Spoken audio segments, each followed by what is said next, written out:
ፈሪና ተጠራጣሪ አትሁን። ስኬታማ ሰዎች ስኬታማ ካልሆኑ የሚለዩበት አንዱና ዋነኛው ሚስጥር አይቻልም ከማለት ይቻላል፣ ከባድ ነው ከማለት በጥረት አደርገዋለሁ፣ ፈተናው ብዙ ነው ከማለት እድልና መፍትሄ አለ በሚሉ አወንታዊ አስተሳሰቦች አእምሮአቸውን መቃኘት በመቻላቸው ነው። ስኬታማ የሆኑ ሰዎች እንደ ማንኛውም ሰው ይፈራሉ፣ ይወድቃሉ፣ ይከስራሉ፣ ይሳሳታሉ።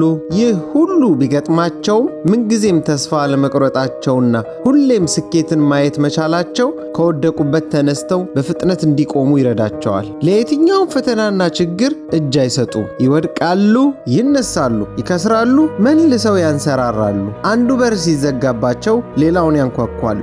የስኬታማነታቸው ሚስጥር ይህ ነው። ይህ አይነት ማንነት በተፈጥሮ ወይም በእድል የሚገኝ ሳይሆን በሂደት የሚገነባና የሚቀረጽ ነው። ቀራጺው አንተ ነህ። ማንም ትዕግስትን፣ ትጋትን፣ ራስን መግዛትንና ተነሳሽነትን ሊለግስህ አይችልም። የመጠራጠር፣ የፍርሃት፣ የመረበሽ እንዲህ አይነት ስሜቶችን ልታስተናግድ ትችላለህ። እነኚህን ስሜቶችን ለማሸነፍና ለማስወገድ ማድረግ ያለብህ አንድና አንድ ነው። እሱም አትችልም የሚልህን ድምፅ ሳትሰማ መሆን የምትፈልገውን ለመሆን ማድረግ የሚገባህን ማድረግ መጀመር ነው።